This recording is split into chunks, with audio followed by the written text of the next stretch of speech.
Hello friends, welcome to my YouTube channel large animal vet. आज हम जिस topic पर बात करने जा रहे हैं वो टॉपिक है कॉन्टेजियस कैप्राइन प्लूरोनिमोनिया, यानी कि जिसे हम CCPP के नाम से जानते हैं। तो जैसे कि इस डिसीज का नाम है कॉन्टेजियस, तो ये डिसीज एक बहुत ज़्यादा हाईली कॉन्टेजियस डिसीज है, जो कि एक बैक्टीरियल डिसीज है। और ये डिसीज जो होता है वो माइकोप्लाज्मा माइकोइड्स से होता है।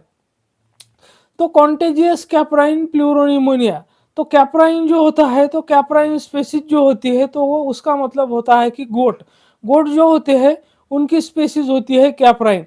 ठीक उसी तरह से एक दूसरा डिसीज होता है कॉन्टेजियस बोवाइन प्लूरोनिमोनिया, यानी कि CBPP।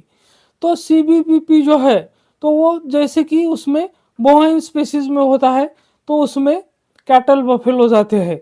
तो आज हम बात करेंगे CCPP के बारे में, यानी कि कॉन्टेजियस कैप्राइन प्लूरोनिमोनिया, यानी कि जो कैप्राइन स्पेसीज होती है उसमें होने वाला एक contagious pneumonia, highly contagious pneumonia, जिसकी मॉर्बिडिटी और मॉर्टेलिटी रेट भी बहुत ज़्यादा हाई हो सकता है। तो इसी टॉपिक पर आज हम बात करेंगे कि इस डिसीज़ में हमें गोट में क्या क्या सिम्टम्स देखने को मिलते हैं और इसमें हमें ट्रीटमेंट क्या करना चाहिए, एंटीबायोटिक हमें वहाँ पर कौन सा चूज करना चाहिए, इस टॉपिक पर आज हम बात करेंगे। लेकिन उससे पहले अगर आप मेरे चैनल से नए जुड़े हैं या अभी तक आपने मेरा चैनल सब्सक्राइब नहीं किया है, तो प्लीज़ मेरे चैनल को लाइक शेयर और सब्सक्राइब करें। साथ में बेल वाला आइकन दबाकर ऑल वाला ऑप्शन भी चुनें, ताकि भविष्य में आने वाली हर वीडियो की नोटिफिकेशन सबसे पहले आपको मिलती रहे।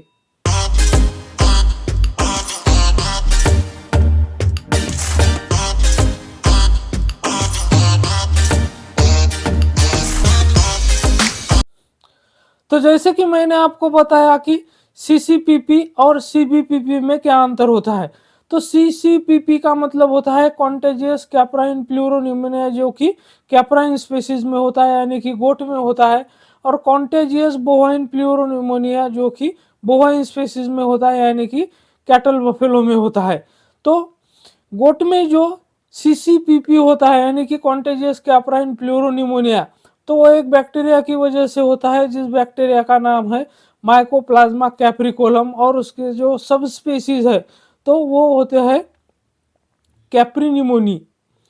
तो ये जो डिसीज़ है बहुत ही फेटल डिसीज़ है, और इसमें मॉर्टेलिटी मॉर्बिडिटी रेट जो है वो 100% तक जा सकता है। और इस डिसीज़ का इंक्यूबेशन पीरियड जो होता है तो 6 दिन से लेकर 10 दिन तक होता है। और जो पर एक्यूट डिसीज़ होता है, तो बहुत से बार उसमें क्या होता है कि 1 से 2 दिन के अंदर ही जो गोट होता है उसकी मौत हो जाती है। माइल्ड से हमें सिम्टम देखने को मिल जाते हैं, अचानक से गोट की डेथ हो जाती है। तो अब हम जानेंगे कि इसमें हमें अगर गोट में हमारे ये बकरियों में हो जाता है तो वहाँ पर हमें क्या क्या इसमें लक्षण देखने को मिलते हैं। तो जैसे कि इसका नाम ही कॉन्टेजियस डिसीज है, कॉन्टेजियस कैप्राइन प्लूरोनिमोनिया है, तो ये एक हाईली कॉन्टेजियस डिसीज भी है। तो बात करेंगे इसके हम सिम्टम्स के बारे में। तो सबसे पहले जैसे कि इसमें एनोरेक्सिया होगा, हाई फीवर होगा, यानी कि पशु में जो खाना पीना है बकरियों का वो बंद हो जाएगा, और टेम्परेचर जो है वो बहुत हाई होगा। इसके अलावा उसकी जो नेक है वो एक्सटेंडेड होगी, यानी कि गर्दन जो है वो लंबी करेगा। तो इसका मतलब क्या है कि वहाँ पर बकरियों में डिस्पनिया होगा, यानी कि सांस लेने में वहाँ पर परेशानी होगी, नेजल डिस्चार्ज होगा, फीवर होगा, एनोरेक्सिया होगा। तो ये सिम्टम हमें उसमें देखने को मिलेंगे।